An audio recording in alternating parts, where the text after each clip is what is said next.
됐어? 예. 화면 비율이 정해진 거 아이가? 여기까지 나오나? 다시 세팅해. 멈춰 봐봐. 이거 뒤로 밀면 되는 거 아니에요? 아니. 왜 이렇게 움직여? 됐다. 삐뚤어진 대로 맞춘 거. 맞아요. 이게 빛의 삼원색이 뭐니?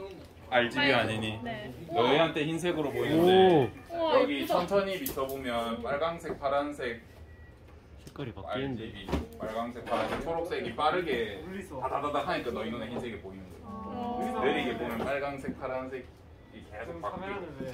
이거 이렇게 가운데 신기하다. 경계선 보면 다 보이는 거. 얘가 60Hz 고 얘도 60Hz라서 타이밍 맞아주면 빨리 연습하면 계속 보인다. 이제 수업 들을 수 있나 이거? 예쁘게 듣겠지만. 요즘 다 남기고 있는 우와. 그렇네. 하자고. 예쁘네. 이거 몇 페이지입니까? 네. 오케이. 170페이지 펴보시면 우리 지난 시간에 일단 뭘 했죠? 지난 시간에는 개체군의 상호작용. 개체군 내 상호작용을 했었어. 뭐가 있었어 얘들아? 컨셉, 사회생활, 가족생활, 리더제, 순위제 이렇게 있었죠. 쌤이 분명히 예시랑 그런 거를 꼭 준비해서 외우고 있어야 된다. 그게 훨씬 편하다라고 했고 오늘 할 거는 군집 상호작용이야. 군집 내 상호작용을 할 건데 이 군집 내 상호작용이라는 말을 속이려고 개체군으로 표현하는 경우가 있어. 뭐라고 표현하냐면 개체군 간 상호작용이라고 하면 군집 상호작용이랑 같은 말이죠. 그죠? 개체군끼리 상호작용이니까. 그러니까 군집 상호작용을 개체군 간 상호작용으로 속여내는 경우가 있습니다. 여러분이 글자를 잘 읽고 구분하셔야 됩니다. 요거 한번 읽어보자. 개미선충에 감염된 밀린 개미의 꽁무니는 열매 모양으로 이렇게 된대. 열매 모양으로 이렇게 변하니까 새가 이게 열매인 줄 알고 먹을 거 아니에요. 그죠? 먹으면 이 선충이 새한테 감염되고 새가 똥을 싸면 또 똥을 개미가 먹고 개미가 감염되면 또 새가 먹고 이렇게 돌고 도는 이 관계를 한번 읽어보세요. 뭐가 개미 성충이에요? 안 보여. 안 보임. 이게 개미고 개미 선충에 감염돼서 열매 모양으로 된 거고 여기 새고. 한번 읽어보세요. 이 관계가 군집 상호작용을 표현하는 우리 과학적 용어로 어떻게 표현할 수 있는지 우리 수업 마지막에 해볼 거거든요. 아 저기 열매가 아니라 꽁무니예요. 뭐가 서를 보라고 이 자식. 오 진짜 신기하네. 이거는 조시 그거 열매랑 똑같이 생겼네. 그니까. 이라고. 불쌍하다. 불쌍하다고요? 사람으로 따지면 그것이 원숭이 엉덩이는 빨개. 아니, 너무 빨개 사과처럼 보이는 거랑 똑같은 거. 다 아플 거 아니야. 일단 우리 용어부터 정리하고 갑시다. 여기 나오는 것처럼 우리가 두 가지 용어를 배워야 돼. 먹이, 사슬? 사슬이랑 그 다음에 먹이, 그물에 대해서 보셔야 합니다. 먹이 사슬은 진짜 여러분 생각하듯이 딱 사슬처럼 1차원적으로 구성된 거. 생산자가 누구한테 먹죠? 1차 소비자에게 먹히고 그러면 얘가 2차 소비자한테 먹히고 3차 소비자한테 먹히는 이런 단순한 거. 그런데 먹이 사슬이 두 개만 있어도 생산자가 1차 소비자한테 먹히고 2차 소비자한테 먹히고 3차 소비자한테 먹히는데 또 이쪽 사슬에 있는 1차 소비자가 여기 2차 소비자, 3차 소비자한테 먹힐 수 있잖아요. 그죠? 이런 식으로 복잡한 그물 관계를 형성하게 돼서 요렇게 될 수가 있단 말이죠. 복잡하게. 불 좀 꺼줄래, 주황아? 그러면 이제 이런 걸 문제로 내진 않습니다. 여러분 여기 먹이 사슬 몇 개 있는지 한번 세볼래? 이거는 누가 봐도 먹이 그물이야. 먹이 사슬 어떻게 몇 개인지 한번 세볼래? 너무 많네. 너무 많아요. 하나,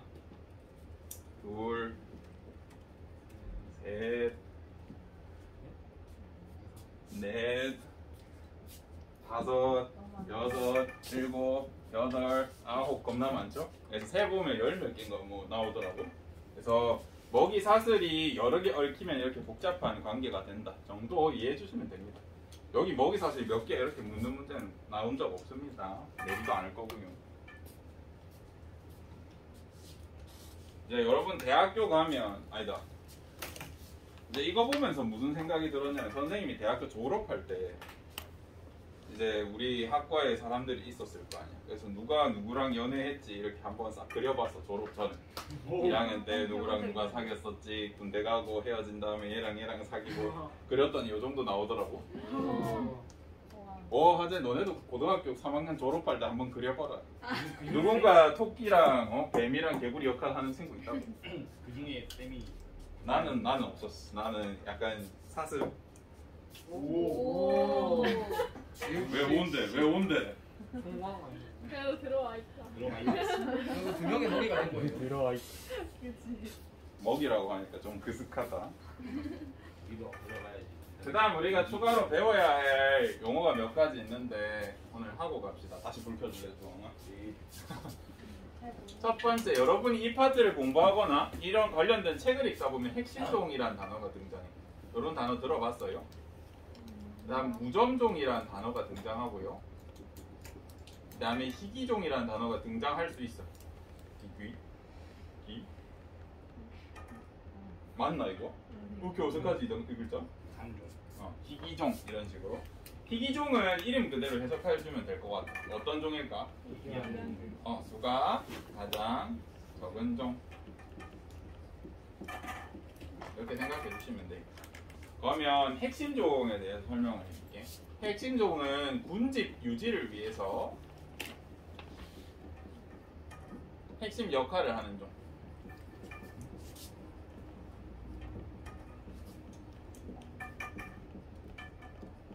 를 얘기해. 그래서 요거 이해를 돕기에 예시를 하나 들어드릴게요. 여기 바다가 있고, 바다 이렇게 적는 거 맞지? 다시마.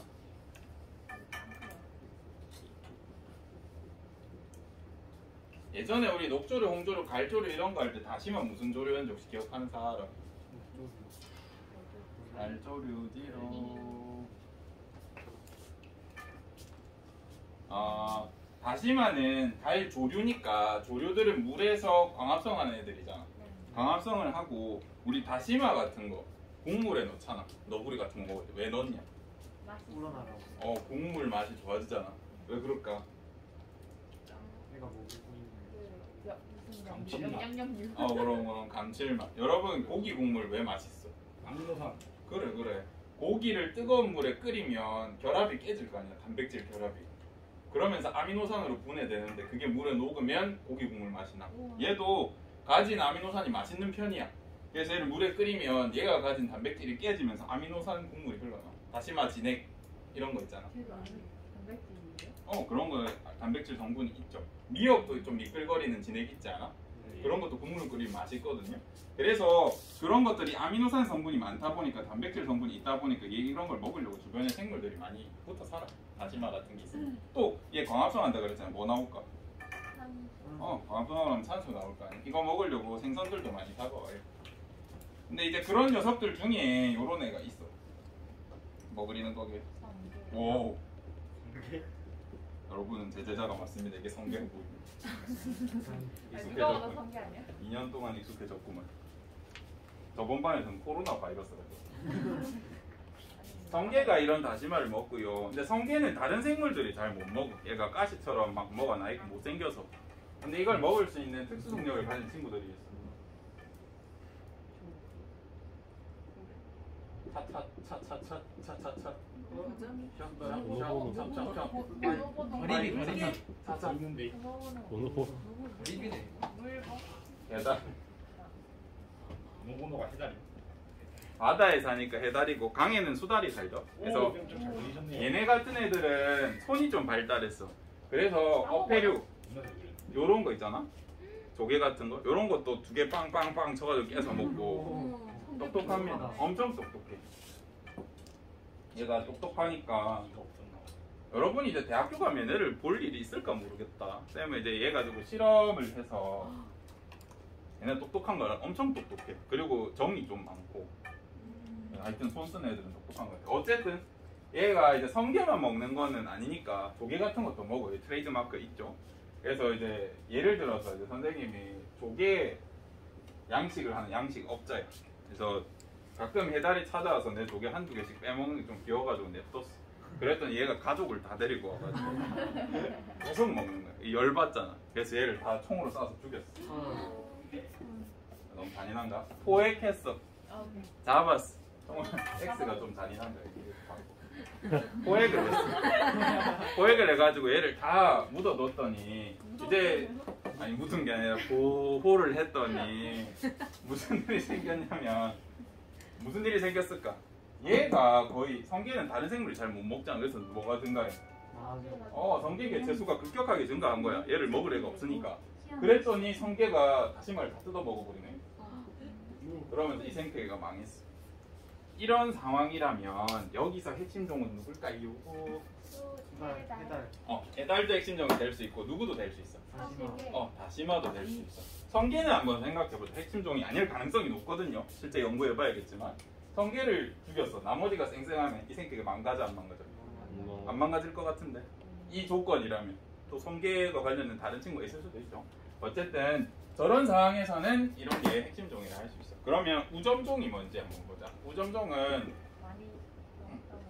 군집에 큰 영향력을 끼친다. 가장 큰 영향력을 끼치는 종, 가진 종. 이렇게 정의하기도 하는데 편하게 생각해서 지배종 생각하면 돼.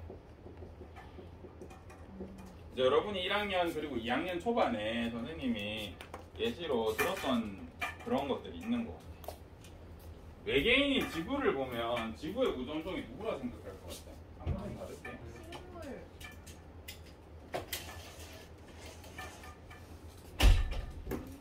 누구라 생각할 것 같니? 이라고 했어. 여러분 1학년 때 뭐라 대답했었니? 거의 사람이라 하지 않았어. 그때 어떤 얘기를 했었던 것 같냐면 지구본을 봐봐라 했던 것 같아. 지구본 보면 색깔이 거의 4개밖에 없거든요. 뭐밖에 없어? 파란색, 초록, 흰색, 흰, 갈색. 뭐 황색 같은 거. 황색은 흙일 거고 흰색은 눈일 거고 그 다음 초록색, 파란색인데 파란색은 일단 바다니까 제끼고 뭐밖에 안 보여? 풀. 그래서 외계인이 봤을 때 지구 전체는 식물이 지배하고 있는 것처럼 보일 수 있어. 보이는 게 그러니까. 그래서 연구하려고 자세히 내려와 보면 막 우리 같은 애들 막 움직이고 있단 말이야. 그래서 또 그 상황에서 보면 누가 지배하고 있는 것 같아? 또 뭐 인간인 것 같아. 그래서 인간이랑 식물을 연구해 보려고 현미경으로 이렇게 봐. 뭐가 보이냐? 세균들이 막 득실득실 된단 말이야. 그래서 면적으로 보면 식물인 것 같고 지배력으로 약간 영향력으로 보면 사람인 것 같고 수로 보면 또 미생물인 것 같아. 그래서 이제 외계인이 헷갈려 하겠죠. 그리고 요거 얘기하면서 세균의 지배인가 그 책을 좀 소개했던 것 같아요.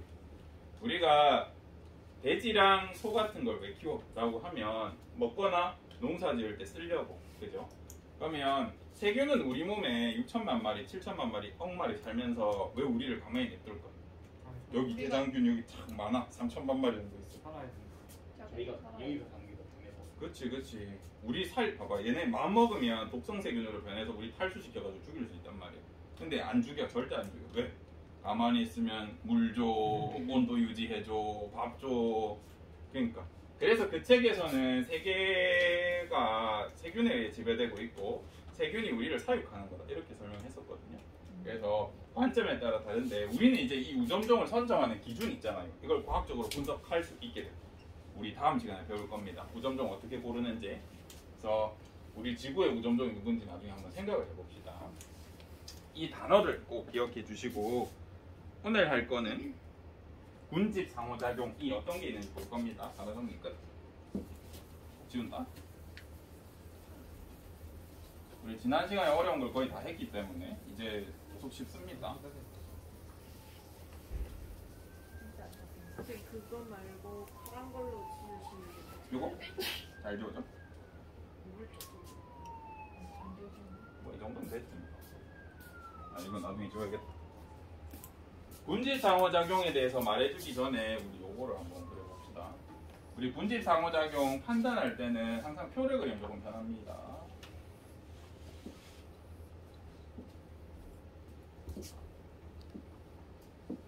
이렇게 표시를 하시고 여러분 예쁘게 그리세요. 플러스 빵 마이너스 플러스 빵 마이너스 이렇게 그려주면 될 것 같아요. 플러스는 무슨 뜻이냐면 이익이란 뜻이 0은 중립 아무 상관도 없다는 뜻이고 마이너스는 손해라는 뜻입니다.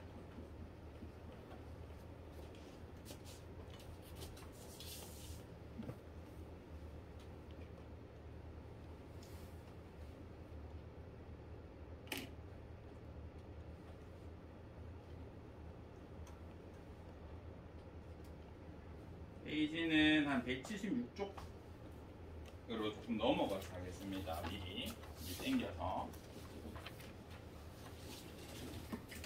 우리 보면 생물끼리 상호작용을 할 때 악어새랑 악어처럼 악어새랑 악어는 어떤 관계예요? 악어는 이가 중요한데 이가 잘 썩어. 이를 닦지 못하니까 팔이 요만하니까 이가 못 닦겠죠. 이거 못 닦으니까 이에 충치가 많이 생겨. 근데 악어새가 악어 이에 끼어있는 음식물 같은 거 잔해물을 먹으면서 악어가 충치 안 걸리게 해줘. 악어도 입 벌리고 가만히 있어. 그럼 악어새가 이렇게 먹어준단 말이야. 그래서 악어새는 어떤 이득이 있어? 먹이를 얻을 수 있는 이득. 악어는 어떤 이득이 있어? 충치가 안 생기는 이득이 있잖아. 그래서 둘 다 이득을 보잖아. 이런 경우 우리가 뭐라 불러주냐? 공생이라고 하죠. 근데 공생은 같이 이득을 누군가 이득을 보면 공생이라 하는데 둘 다 서로 이득을 보는 걸 서로 상자 이익할 때 이자를 뭐 국어 법칙에서 읽고 상이공생인데 그냥 발음 편하게 하려고 상리공생 이렇게 있습니다. 상리공생이라는 거예요. 근데 한쪽은 이득을 보는데 한쪽은 손해도 아무것도 없는 경우가 있어요. 이거는 한쪽만 이득을 보는 공생이라 해서 편리공생이라고 합니다. 그럼 이쪽도 편리공생이겠죠. 우리 분집 상호작용의 종류에 대해서 배우는 거니까 여기도 역시 예시를 조금 중시해서 봐주세요. 어디가? 공생에 보면 예시를 한번 봐주십시오. 공생의 예시 중에 상리공생 어떤 게 있어? 예시 있나? 말미잘 행동할 촉수를 조금씩 운동가리랑 말미잘. 니모랑 촉수 말미잘이라는 게 촉수 같은 게 있거든요. 그래서 이 친구들은 촉수 말미잘 사이에 이렇게 떠다니면서 보호를 받고 얘네는 또 흰동가리 촉수 사이 찌꺼기도 먹고 막 하여튼 그런 역할을 합니다. 그럼 선생님 흰동가리는 촉수에 안 찔려요 라고 하면 얘도 찔려. 가끔 바보 같은 것들이 있거든. 봐봐 너희도 개 뭐 걸으면 다리 안 부러져요 하는데 걷다가 다리 부러진 사람 있잖아. 애도 실수로 다니다가 촉수 찔려서 간혹 기절하고 막 그럽니다. 어쨌든 얘네는 서로 이득을 주는 상리공생. 그 다음 편리공생 관계. 빨판상어와 거북. 요 교과서 보시면 좀 잘 보이겠죠? 여기 거북이 밑에 빨판상어가 이렇게 붙어있어. 빨판으로 이렇게 거북이 배에 부착되거든요. 얘는 있는지도 몰라. 근데 얘는 어떤 장점이 있어? 수영 안 하고 에너지 보존하면서 멀리까지 갈 수 있어. 근데 대신 물이랑 떨어진다.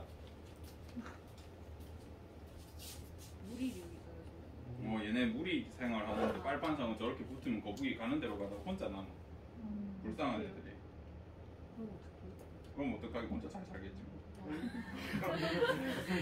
그 다음 한쪽은 이득을 보는데 한쪽은 손해보는 경우가 있어. 이건 뭐라 그럴까? 기생. 또는 먹고 먹히는 관계도 한쪽이 이득 보고 손해보죠. 피식과 포식이라는 게.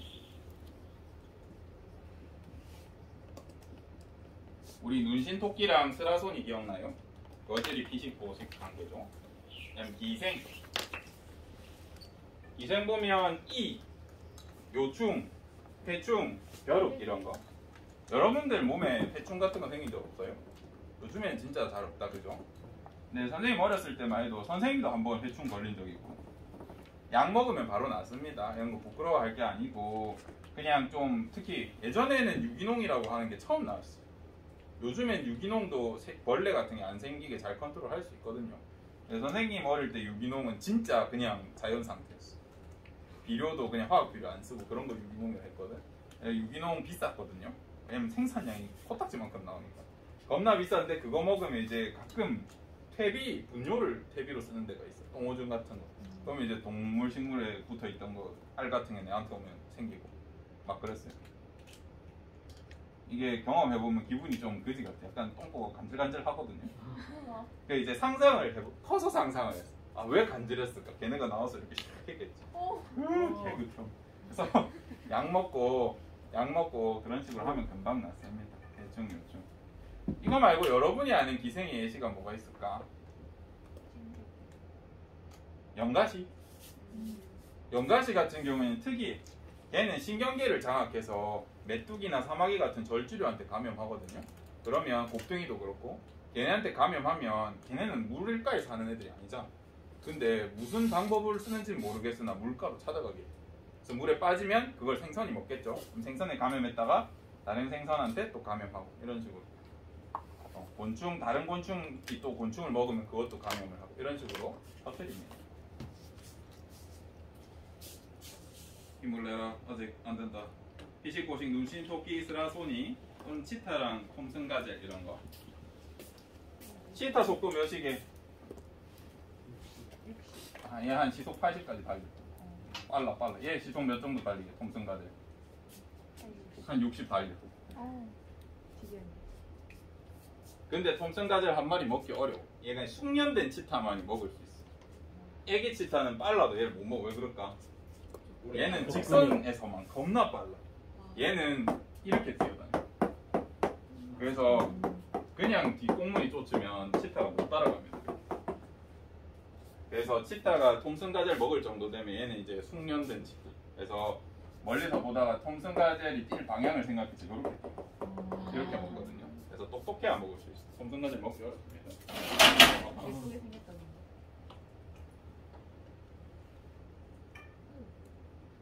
그 다음 여기에 뭐 구두충, 공벌레 이런 게 있어요.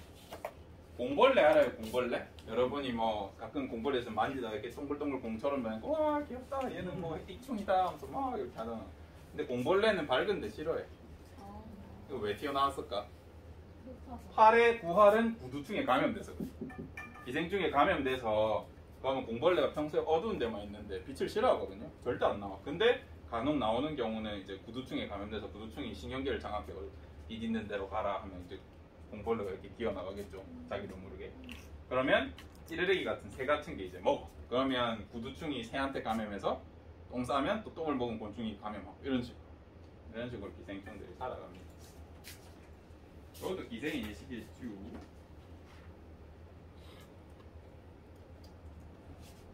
그 다음 둘 다 손해보는 경우가 있어. 경쟁. 근데 이 경쟁은 두 가지 형태, 처음에 경쟁일지언정 두 가지 형태로 변화될 수 있어요. 분서랑 경쟁 대타가 일어날 수 있습니다. 요거 한번 띵킹해보자. 우리 지난번에 배울 때 이제 두 가지 셈이 예시를 들었고 A랑 B가 있고 곰, 호랑이가 있다 그랬잖아. 이 중에 텃새가 뭐였어?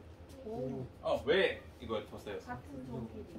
같은 종끼리 서로 서식지를 구분하고 영역을 가지고 살았기 때문에. 그럼 얘는 뭐예요? 라고 하면 이 상태로 가만히 있을 수도 있으나 어떤 경우가 있을까? 곰이랑 호랑이가 서로 침범하면서 싸우겠죠.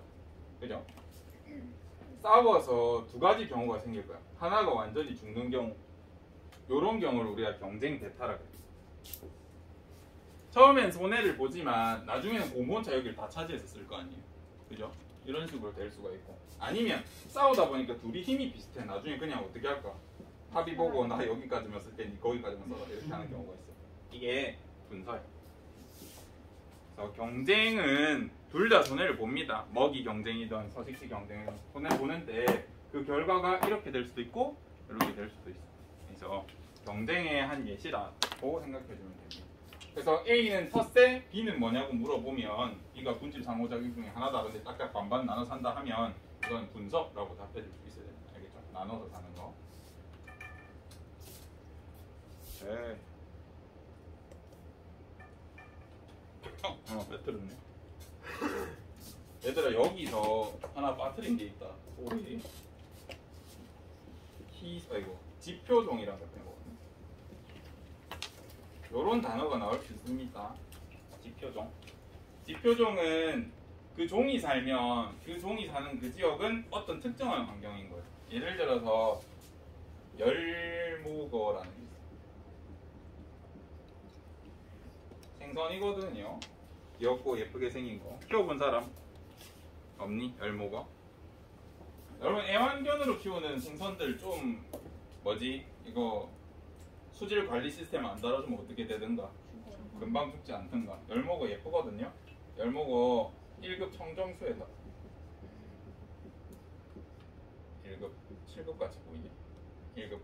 그래서 얘 사는 물을 발견했다. 바로 마실 수도 있고 그런 녀석이 있고, 그 다음에 지표종으로 이끼. 이끼는 어떤 환경에 살까? 깨끗한 거, 맑은 공기. 우리는 습하면 찝찝하다 생각하지만 사실 습한 게 호흡기엔 좋거든요. 그래서 이끼가 있는 쪽에는 보통 공기가 좋아. 그래서 그런 장점이 있고.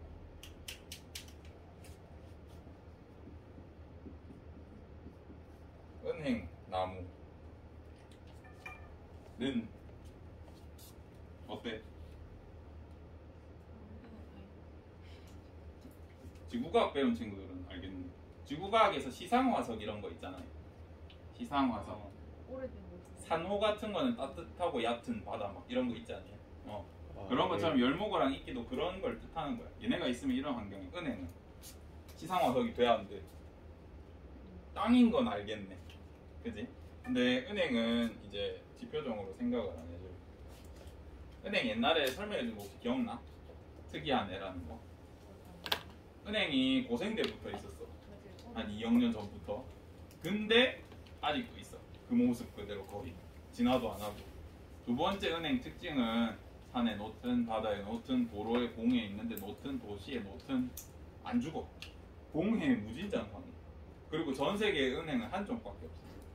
우리나라 은행이, 미국 은행, 네덜란드 은행 다 똑같은 애들. 유전적으로. 신기하지?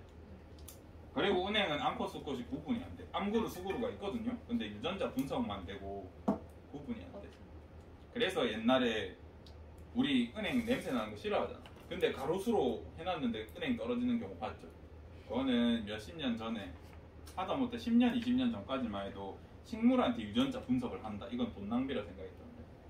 그래서 예쁘게 보이니까 가져와가지고 심었는데 알고 보니까 암그루라 가지고 막 은행 떨어지고 냄새 나고 이런 거거든요. 구분이 안 되니까. 전문가들도 구분 못 합니다. 어쨌든 요즘에는 구분할 수 있다 정도만 알아주시면 됩니다. 지표종이 어떤 뜻인지 알겠죠? 그 환경을 나타내는 종. 됐어.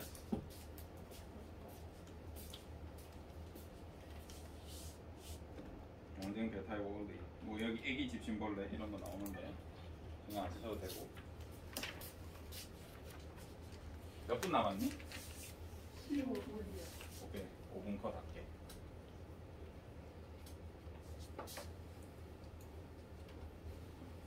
놀린 친구들 좀만 힘을 내보지 않으면 우리 단어 2개만 하면 이제 거의 끝인데, 여러분이 여기서 또 배워야 될 단어가 생태적 지위라는 거예요. 한글에서 지위는 어떤 의미야? 뭔가 계급, 높고 낮음, 랭크, 레벨 이런 느낌이잖아. 그런데 얘는 좀 전문 용어야. 영어로 쓰면 니치라고 해요. 특이하지. 그래서 에코 니치 뭐 이렇게 부르거든요. 그래서 이 단어는 혹시나 여러분 비문학 독해라든지 영어 지문에 나올 수도 있으니까 알아두면 좋겠죠. 니치라고 하면 생태적 니치라고 하면 생태적 지위, 우리 생물 시간에 배운 그거구나 이렇게 생각하시면 됩니다. 생태적 지위는 이제 어떤 수준에서 생태적으로 위치하느냐를 얘기하는 건데 위치, 이렇게 생각하셔도 됩니다. 먹이 지위가 있고 서식지 지위가 있어요.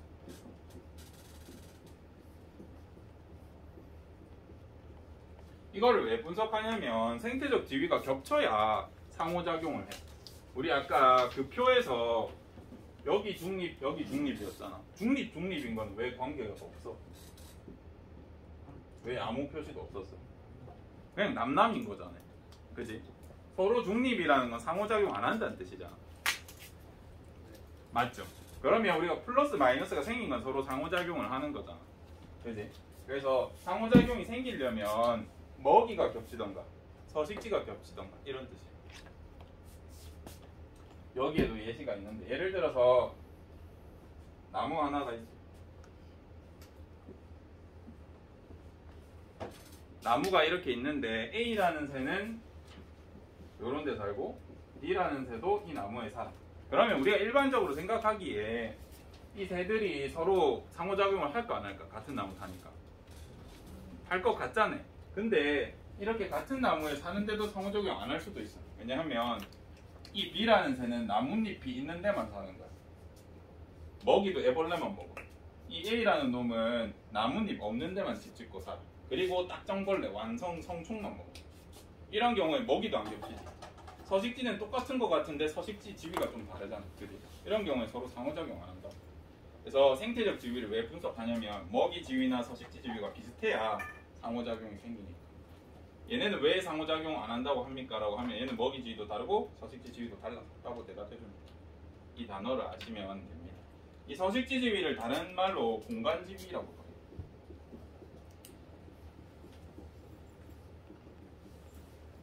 이 단어를 아셔야 추후에 공부하실 때 도움이 될 것 같습니다.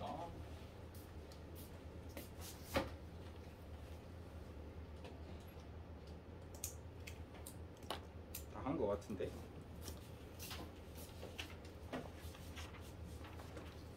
여기 파트는 아까 말했듯이 예시도 기억해 주시고 단어, 용어 틀리시면 안 되고 시험 문제 풀 때 용어를 틀리시는 경우가 간혹 있거든요. 분서 텃세 많이 헷갈리고 듣기. 그런 부분 주의해 주시면 됩니다. 그것만 하면 별로 어려울 게 없다. 그러면 우리 아까 수업 시작할 때 요거 우리 파악해보자 그랬잖아. 얘네 관계도를 한번 그려가지고 얘네가 서로 무슨 상호작용인지 한번 그려볼래? 개미선충 개미 누구냐? 새. 요렇게 셋의 관계를 한번 그려봐봐. 우리 군집 내 상호작용을 뜻하는 용어로 한번 표현해보세요. 새랑 개미는 무슨 관계인지, 새랑 개미선충은 무슨 관계인지, 개미선충이랑 개미는 무슨 관계인지 한번 그려보십시오.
이건 무슨 관계인 것 같아? 뭔가 그거냐? 개미선충은 개미를 어떻게 하고 있어? 개미선충은 이득이야 손해야? 이득인 것 같죠? 얘는 손해야. 그럼 뭔 것 같아? 이생이라고 얘기할 수 있겠네. 개미랑 새는 관계가 어때? 시식과 보식. 새 이득 보고 개미 손해보고 피식 포식. 개미 선충이랑 새는 둘 다 이득이니까 공생의 개념인 것 같아. 그지? 새도 이득. 새도 이득이지 개미 먹으니까. 아 잠만 어떻게 해야 되지? 새? 새? 새? 새? 새는 손해인가? 손해도 이득도 아닌 것 같은데. 아 그러네. 미안하다. 어쨌든 공생이네. 편리가 될 수도 있고 상리도 될 수도 있는데 어쨌든 공생이다. 그지? 이렇게 배울 수 있을 것 같습니다.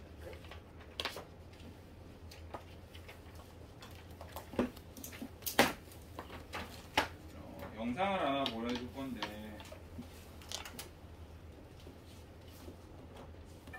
예전에는 우리 책에 고래랑 따개비가 서로 뭐 편리 공생 정도로 생각했었는데 고래의 한 행동을 보고 이게 공생이 아니구나라는 걸 깨달았어. 고래 점프를 해야 되나? 아 오케이. 소리 나오나요?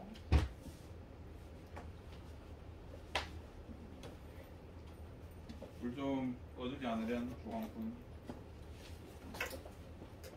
소리 나오나? 나오고 있는겨? 예. 한국인은 못 찾는 성격.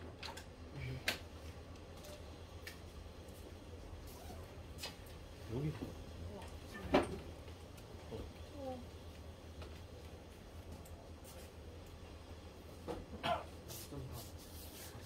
한국인이 못 찾는 속도가 나왔구나. 잘못 클릭했나 보네. 기다려보세요.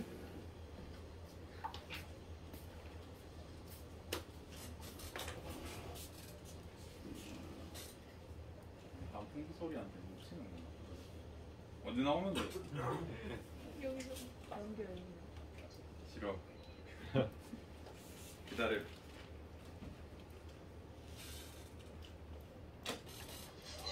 이야, 와.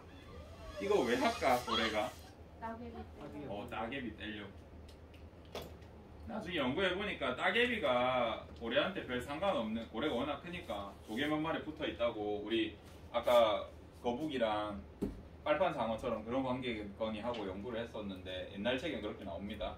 근데 고래가 이런 행동을 아무도 없을 때도 하고 바위에다 또 막 몸을 문대.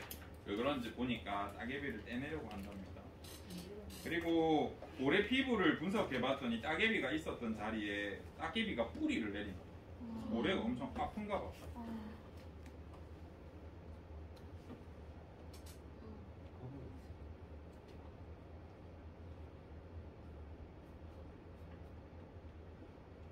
이신고래 한번 보세요. 재미를 좋아하는 사람이라면 모두 환영. 아이엔 인지도 단전. 뭐예요? 매일매일 마시냐고? 2008년 국립수산과학원 고래연구원에서는 한 연구를 내보내요. 우리나라 바다에서 귀신고래를 발견해 제보하면 1,000만 원, 사진이나 동영상만 찍어도 500만 원을 지급한다는 내용이었죠. 저도 처음 이거를 보고 유튜브 때는 좀 받으러 갈까? 라고 생각했지만 안타깝게도 15년 동안 이 포상금을 받아갈 사람은 아무도 없었습니다.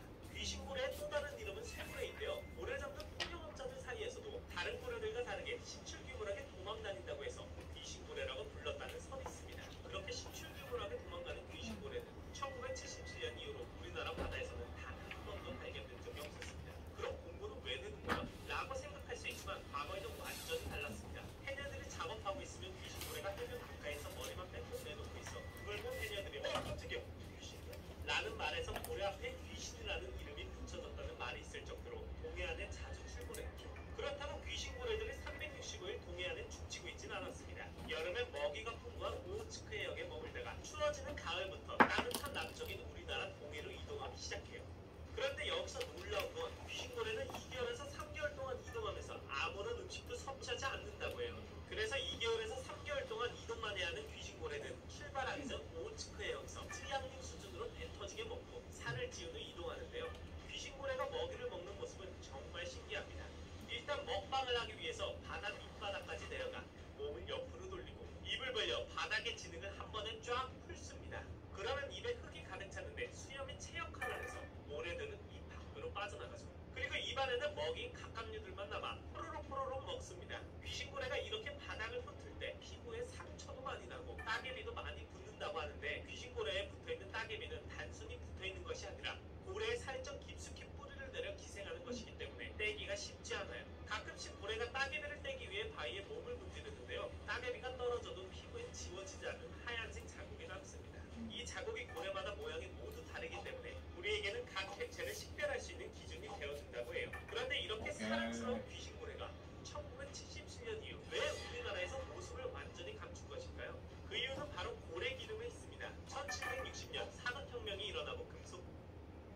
맞습니다. 고래 기름 좋거든요. 요즘에는 비싸고요. 고래 폭발. 이걸 보면 되나? 만약 해변가에 죽은 고래가 있으면 처음 보는 광경에 많은 분들이 가까이 다가가려고 할 거예요. 저 같아도 바로 달려가서 유튜브가 뽑았을 거예요. 하지만 이것은 정말 위험한 행동입니다. 죽은 고래가 언제 폭발할지 모르기 때문이죠. 고래가 폭탄도 아니고 폭발한다? 믿지 못하시겠지만 실제로 2004년에 대만에서는 해변에 죽어있던 고래를 연구시설로 옮기던 도중에 고래가 폭발하여 길거리에서 고래를 구경하는 사람들과 주변의 차들까지 온통 고래의 내장과 피로 뒤범벅된 사건이 있었어요. 죽은 고래 안에 폭탄이라도 있었던 것일까요? 그것은 풍선처럼 굵은 고래 사체를 보면 알 수 있거든요. 고래가 죽으면 당연히 몸 안에 있는 장기들은 활동을 멈춥니다. 그렇게 되면 고래의 몸은 미생물들의 천국이 되는데요. 이 미생물들이 단백질과 지방 같은 영양분을 닥치는 대로 먹어치우며 닥치는 가스들을 마구마구 방출시키며 팽창하기 시작합니다. 그런데 고래의 피부의 두께는 최대 50cm로 도넛 17개를 겹쳐놓은 것만큼 엄청나게 두껍다고 합니다. 이 때문에 죽은 고래 안에 있던 가스가 밖으로 빠져나가는 건 불가능에 가깝죠. 그렇게 죽은 고래는 서서히 풍선처럼 부풀어 오르다가 그 압력을 견디지 못하고 폭발해버리는 것입니다. 이때 엄청난 악취와 함께 죽은 고래의 파편들이 사방팔방으로 튄다고 해요. 실제로 타이완에서 폭발한 고래의 사체를 지우고 비린내를 제거하는데 많은 시간과 인력이 들어갔다고 하죠. 그래서 고래가 갑자기 폭발하는 것을 방지하기 위해 고래 몸에 구멍을 뚫어 가스를 미리 빼낸다고 합니다.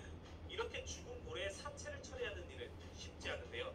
여기 죽은 고래의 사체를 처리하다가 벌어진 또 다른 폭발 사건이 있습니다. 때는 바야흐로 1970년 미국 오리건주 플로렌스 해안에 길이 14m, 무게 7.3톤의 향토고래가 떠밀려왔습니다. 마을 사람들은 이를 처리하기 위해 고민하던 도중 아주 신박한 아이디어를 떠올립니다. 죽은 고래의 다이너마이트 500kg을 부착하여 폭파하는 이름하여 고래 폭파 대작전! 폭파하고 남은 고래의 잔해물들은 달맹이나 해양 생물들의 먹이가 되어 자연스럽게 처리할 계획이었죠. 폭파 당일인 1970년 11월 12일 해변에는 많은 취재진들과 구경꾼들이 몰려들었고 이들은 곧 그 선택을 후회하게 됩니다. 그럼 1970년에 고래 다이너마이트 폭발 영상을 보도록 하죠. 3, 2, 1.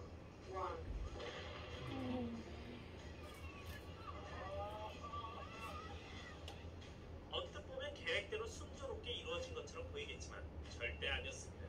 고래 지방 덩어리는 무려 240m나 날아가 주차돼 있던 차에 떨어져 난장판이 되고 사람들은 고래고래 소리를 지르며 고래비를 맞았죠.